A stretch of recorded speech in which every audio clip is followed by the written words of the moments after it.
Le président du Faso poursuit sa visite en Belgique.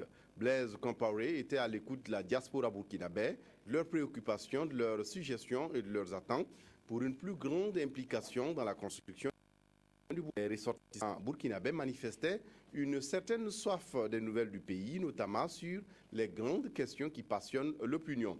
La rencontre a eu lieu ce lundi, compte rendu à Djimadavi Tchombiane, Urbain Benito Sommet. Des poignées de main chaleureux, des séances de prise de photos souvenirs, des moments de communion entre le président et ses concitoyens venus de toutes les régions de Belgique, des Pays-Bas et du Luxembourg. La salle de conférence du Sofitel de Bruxelles s'est retrouvée petite pour contenir la mobilisation des Burkinabés vivant dans cette partie de l'Europe, mais également celle des amis du Burkina qui travaillent à accompagner les efforts de développement des politiques publiques. Nous attendons de vous d'être ainsi mobilisés, d'aimer le pays, d'être attachés au pays, d'avoir toujours ce regard vers le pays.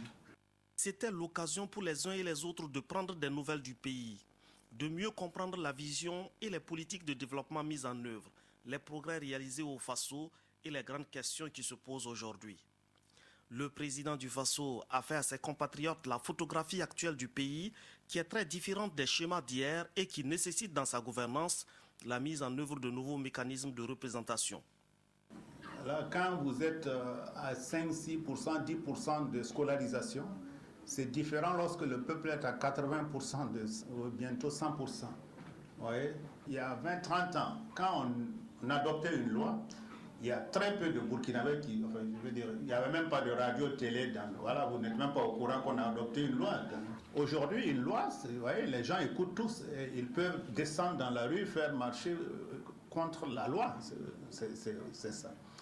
Parce que parler des questions économiques, de loi économique, si vous avez des représentants des travailleurs, de la chambre de commerce, des chambres de métiers, etc., des chambres de ce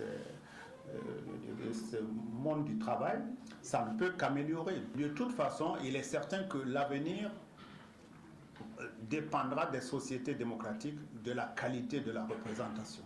Ça, si les gens se sentent véritablement représentés, pas seulement par des partis politiques, parce que ce n'est pas tout le monde qui veut aller dans les partis politiques, mais c'est peut-être à travers leur structure, catégorie sociale, cela va donner plus de force et de qualité à la représentation et plus d'adhésion aussi. Les questions se sont multipliées sur les préoccupations spécifiques des Burkinabés de l'étranger, des projets d'investir au Burkina, de développer des courants d'affaires entre le pays d'accueil et le pays d'origine qui butent à certaines contraintes administratives. Les grands débats politiques qui agitent l'opinion burkinabé sont également évoqués.